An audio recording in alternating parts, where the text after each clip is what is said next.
Hi, it's KCCK's Culture Crawl. I'm Dennis Green, and my guests today are from the Cedar Rapids Museum of Art, curator Kate Kunow. Kate, welcome. Nice to see you. Yeah, thanks for having us. And the executive director of the Cedar Rapids Museum of Art, Sean Ulmer. Sean, nice to see you. It's great to be here.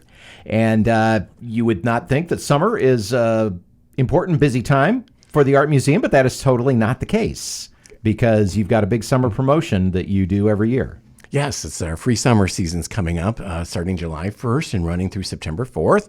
That's where we suspend admission fees for everybody during those 2 months. It's a part of it's our 13th year of doing it. So it's part of an ongoing series that we've been doing to make the museum more accessible to everyone. So there's no financial barrier whatsoever.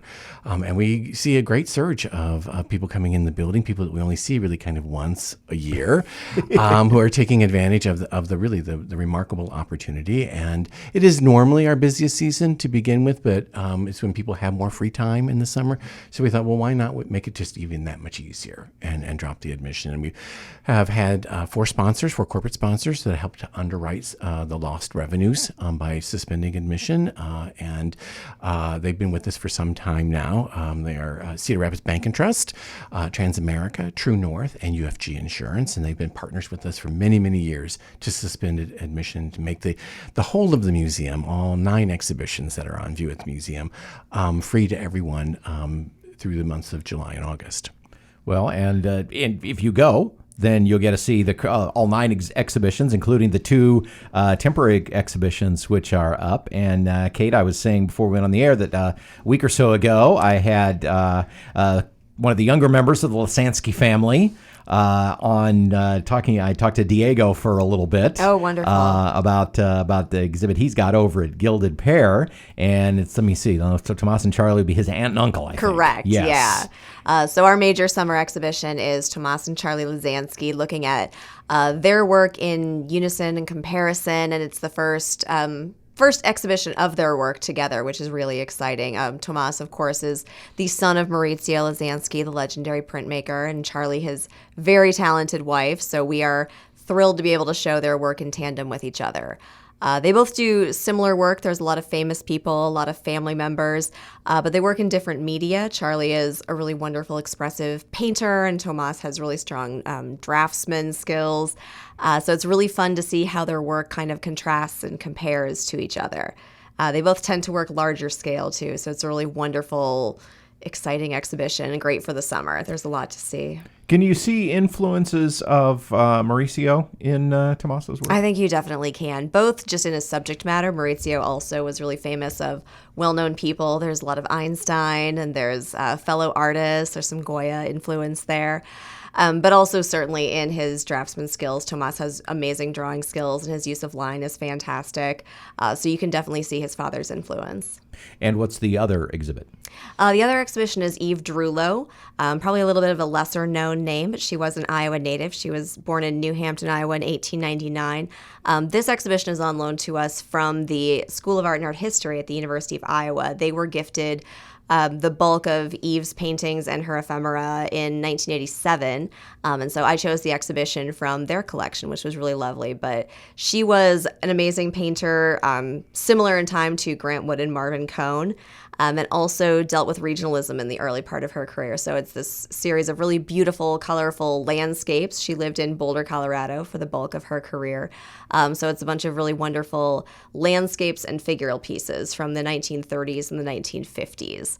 And they're really just bold and expressive and dynamic and fun. So it works out really well for a summer show. Was it more difficult back in the 30s and 40s when Eve was active as an artist and in those decades as a woman to be taken seriously? Oh, absolutely. Eve was actually the first person to graduate with a Master of Arts degree from the University of Iowa, and she kind of designed that degree and what she wanted to do with it.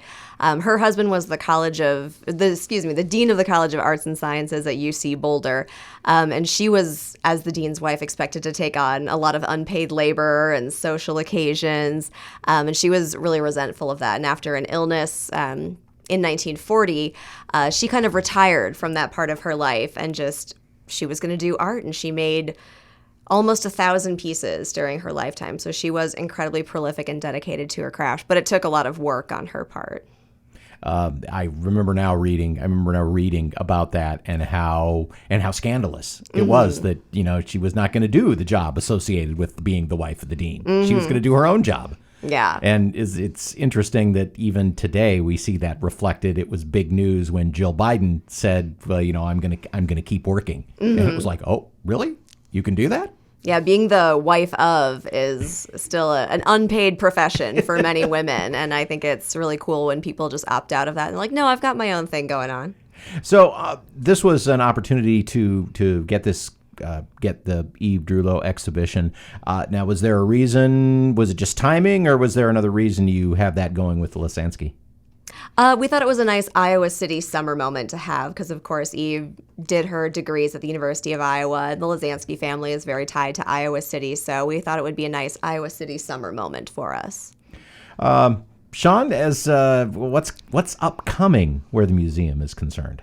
Oh, well, there's always something new happening at the museum. These shows are brand new. They just opened up, and it'll carry us through the summer. But Kate's already hard at work at the fall exhibitions. We have a wonderful private collection that we're going to feature major printmakers and artists of the really the 80s, 90s, and then the early 2000s in that show. That's a private collection, so it doesn't get seen very much, but there are major names in it, and it exists right here in Cedar Rapids. So it's even better. It'd be a great opportunity.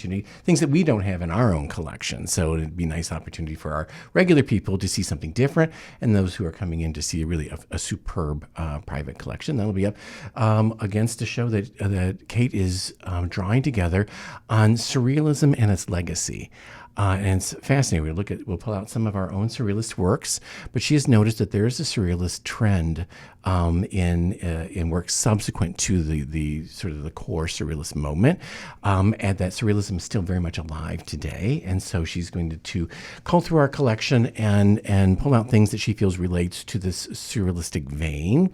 Meanwhile, we've got Family Fun Days planned. Our educational programming is coming back sort of completely online and in person. We've been doing a lot of virtual programming, and we'll still do some of that to maintain our national and international audiences. But we're coming back to doing in-person programming through Art Bites and Doodle Bugs, and we'll do pajama story times and Family Fun Days, and then in a normative year, we do between 4 and 5 programs or tours every week, year round. And so we're coming back into that now that things with the pandemic seem to be improving. It is nice to start moving back towards something that feels a little bit more normal. But I also applaud you for keeping some of the virtual programming going, because I think if there's anything we learned in the pandemic, it's that sometimes people just will be happy to have it delivered right to them, and they like to consume it right then and there too. There's an ease to it that is nice, and I think doing hybrid options really allows us to have the best of both worlds. It's summer programming at the Cedar Rapids Museum of Art. The free summer admission begins on July 1st. You can see the Lasansky exhibit, the Eve Drewelow exhibit, and of course all the regular exhibits at the Cedar Rapids Museum of Art. And what are summer hours, Sean? Summer hours are the same year-round. You can get all of that on our website, too, as far as and directions and so forth. But we are open 6 days a week, Tuesday, Wednesday, Friday, and Sunday from noon until 4. Thursday is our long day from noon until 8. And then Saturday is from 10 until 4. And if people want more information about any of this, they can visit the website, which is crma.org. All right. Thank you both for being here. Thank you so much. You can hear the Culture Crawl live on the radio many weekdays at 10:20, or download the podcast, watch or listen on your own schedule at kcck.org/culture, or however you get your podcasts. I'm Dennis Green, and I'll talk to you later.